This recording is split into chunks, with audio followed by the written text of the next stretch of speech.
have been waiting all weekend to make this soup. When I was little, my dad would take me to one of the many Greek restaurants around our town in Massachusetts, and we would have Greek salad and avgolemino soup, which is like a chicken soup with egg and rice. 5, 5, 5, 5, 5. Oh yeah, the New York Times recipe app, I live off of that thing, has a recipe for it. I love to cook. Have I always loved to cook? Maybe I haven't always loved to cook, but I've always been in the habit of cooking. Wait, is that true? Okay, I've always been in the habit of feeding myself because when I was a teenager, both my parents worked around dinner time, so there was always food in the fridge. So I was just expected to get food and feed myself. No, I definitely didn't know how to cook. I'm 16. Hey, Mom? Yeah, no, Mom, I'm babysitting tonight, remember? Yeah, no, everything is fine. Mom, everything is fine. Yeah, no, they're gonna give me a ride home. Mom, the kids want scrambled eggs. I don't know how to make scrambled eggs. She's laughing at me. Mom, can you just tell me how to make the eggs? Okay, yeah, the eggs are out of the refrigerator, thank you. Okay, yeah, Oh yeah, Dad always takes milk too and puts it in the bowl. Okay, mix it up. Oh yeah, okay, Mom, I got the rest. I gotta go! Okay, bye. She took great delight in that. So right now, I am crushing on this guy. His name is James Clear, and he wrote this book called Atomic Habits. And he says that every action you take is a vote for yourself. I've read like 5 pages of the book. But he did a podcast with Brené Brown, and I listened to parts 1 and 2. Plus, my friend follows him on Instagram and says that his feed is full of him doing squats. So yeah, I know all about James Clear. He also says that when you're trying to start a new habit, that you should start with this idea that I am a person who.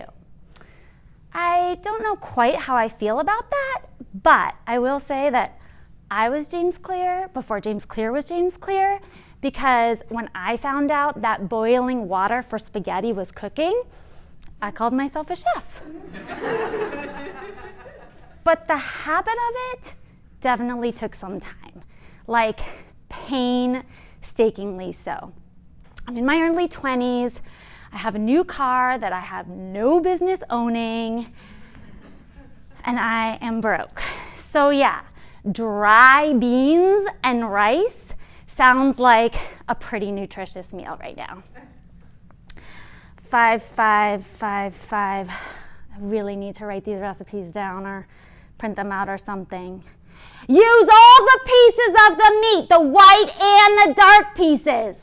The author of the recipe is like yelling at me. I live alone, so inanimate objects tend to talk to me. It's as if she knows that I've been just conditioned to eat the white pieces of the meat. You'll miss out on the flavor. Her voice softens a little bit. So yeah, it's really nice to have this Sunday morning to make this soup. Not that I didn't have time before, but there always seemed to be such an urgency to everything. I'm in my 20s, that new car. Hey, Mom, I need you to send me like $100, like now, for the car payment. Well, honey, I really don't have it. But if you really need it, I can get it to you. Mom, if you don't have it, then just tell me you don't have it. God, why does she always treat me like I'm 15? Or like, when I would go home to visit her in Massachusetts, she'd be like, maybe somebody will vacuum. Well, If you want me to vacuum, just tell me to vacuum. So yeah, money, cleaning, everything used to be a source of stress. Oh my God, Lucy just sent me an email. I don't think she likes me anymore. I'm gonna have to solve this problem right now, or the world is going to fall apart. I've just returned from Mexico. I'm in my early 30s, and I decide to move into an ashram, which is a place for people who want to live a yogic lifestyle. I can't deal with a changing San Francisco, and frankly, it's really inexpensive. One of the English interpretations of the Yoga Sutras is that practice becomes firmly grounded when well attended to, done without break, and in all earnestness. Do they know about James Clear? As such, we're required to meditate every morning at 6 a.m. And as I'm sitting there meditating, I hear, you can let go of your money issues. And while I'm careful, all my basic needs are taken care of, so money becomes this incredibly fun luxury. Do I want a latte? Or do I want to take myself out for dinner? And so one night, I take myself out to a movie at the Roxy, and I order a big plate of greasy chow mein. It's delicious. Okay, 5555, let's see. Oh, this recipe calls for a pound of leeks. I always feel so bad when I use leeks. Like, really? I can only use a quarter of this plant? Just in case I watch a video about cutting leeks. 5555. Yeah, can really only use a quarter of this plant. Okay. It also calls for thyme, another ingredient that I always feel bad about wasting. Bay leaves. I'm always excited to have bay leaves. I don't know why. Crushed garlic, always double the amount of garlic it says in the recipe. Onion and a whole chicken. That I am determined not to waste. So, what do these recipes say about me? I like to think that the ingredients say that I'm not wasteful. But maybe it says I'm a conformist because I'm following a recipe. But recipes are great. If somebody else has already figured out the path, then why don't not just follow it? So why is it so hard sometimes? I moved out of the ashram, I'm in my mid-30s, and rent is more expensive, and there's a lot less structure in my life. I feel guilty when I'm working, or when I'm not working towards working, or when I'm not working out, or when I'm not meditating, or when I sleep in.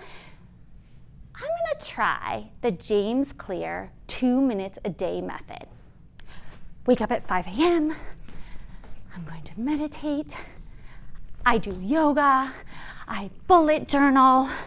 What am I grateful for tonight? I write everything down, and this lasts for an entire 2 weeks.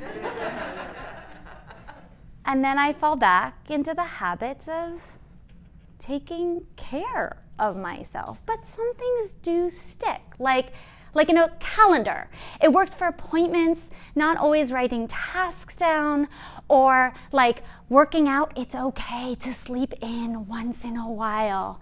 And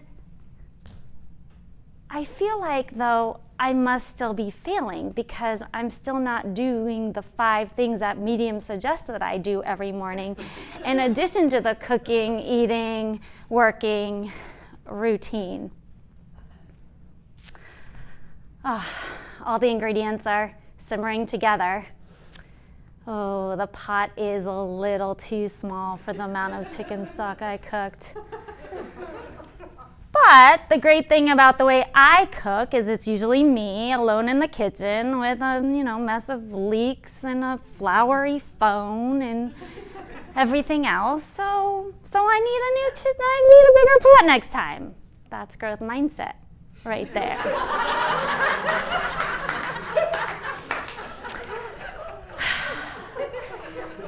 So last week I was reading the Huffington Post, and it was talking about Benjamin Franklin's morning routine: seize the something and do the something and spread syphilis everywhere.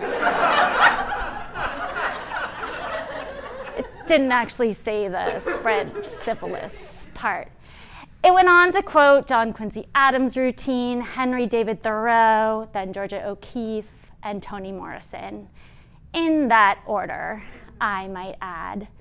So I guess it shouldn't surprise me that our values around productivity and white cisgendered men go back to our puritanical roots. But it's okay, because now we have this multi-billion-dollar industry called wellness.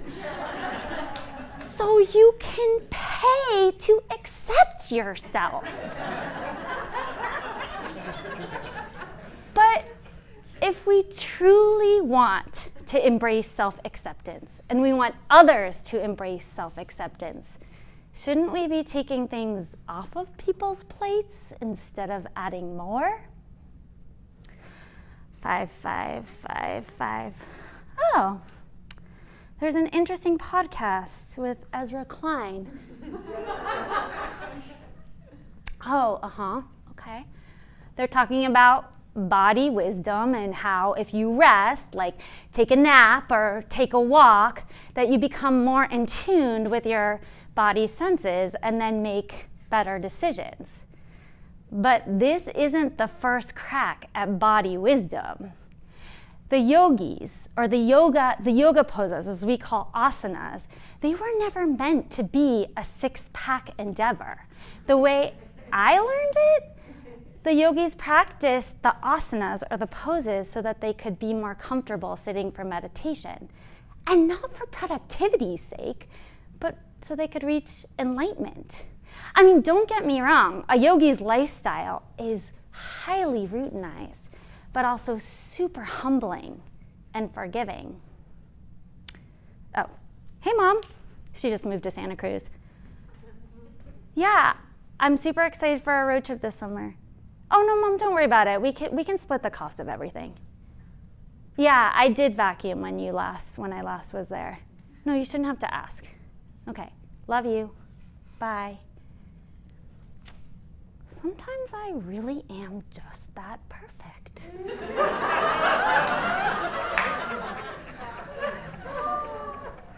Oh, it's starting to smell so good, and this is the best part.